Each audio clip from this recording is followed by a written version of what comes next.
termostat tadi nanti akan masuk ke radiator.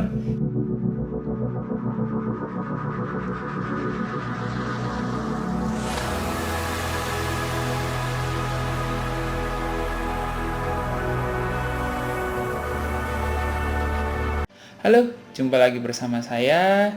Di sini kita akan membahas sistem pendingin di diesel engine yang biasanya dipakai di alat-alat berat seperti eskavator, bulldozer, ataupun truk. Kalau untuk truk biasanya sering dipakai di merek-merek Eropa ataupun merek-merek Asia ya, seperti Cina misalnya, seperti Scania, UD Truck atau Nissan ataupun mungkin Hino. Oke. Mari kita masuk di konsep dasarnya.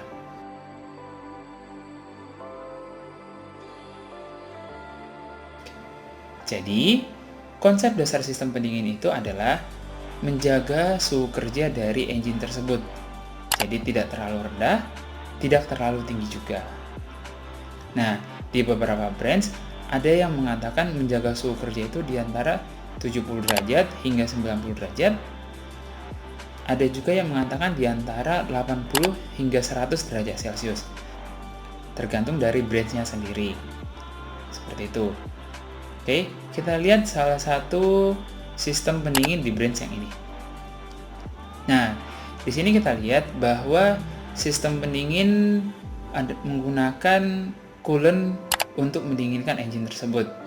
Jadi pada dasarnya coolant akan diisap oleh water pump, kemudian akan mendistribusikan ke komponen engine yang membutuhkan, seperti liner, engine block, dan lain sebagainya.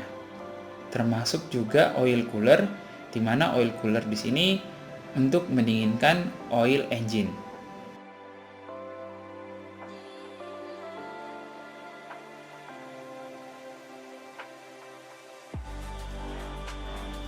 Nah, jadi coolant ini digunakan untuk mendinginkan engine. Dia akan bersirkulasi di dalam engine. As the cooling water system is becoming hot or is hot, you can see that the arrows are flowing around the combustion space, around the. Nah, di sini ada komponen termostat. Jadi, komponen termostat ini dipakai untuk menjaga suhu kerja engine. Ketika suhu kerja engine itu terlalu rendah, maka termostat akan menutup hingga suhu kerja engine mencapai di titik maksimal. Ketika suhu kerja engine sudah mencapai titik maksimal, nanti secara perlahan termostat akan membuka sehingga coolant yang tadi panas akan dimasukkan kembali ke radiator untuk didinginkan. Seperti itu. Di beberapa brands, coolant juga dipakai untuk mendinginkan turbocharge. Akan tetapi, di beberapa brands juga, coolant tidak dipakai untuk mendinginkan turbocharge, tergantung dari brands-nya itu sendiri. Kemudian, coolant yang melalui termostat tadi nanti akan masuk ke radiator, dan di radiator ini akan didinginkan oleh hembusan dari kipas itu sendiri. Sehingga kalau kita lihat coolant yang panas akan masuk melalui atas, nanti setelah didinginkan maka coolant yang dingin tersebut akan keluar dari bawah.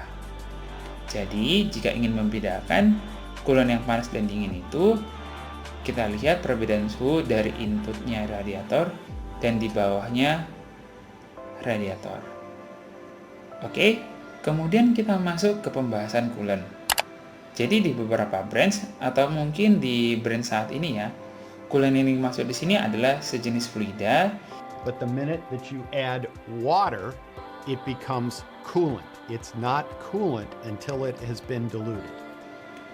Coolant ini berfungsi untuk mendinginkan dan pada umumnya adalah antifreeze.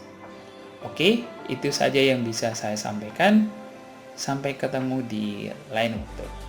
Selamat pagi.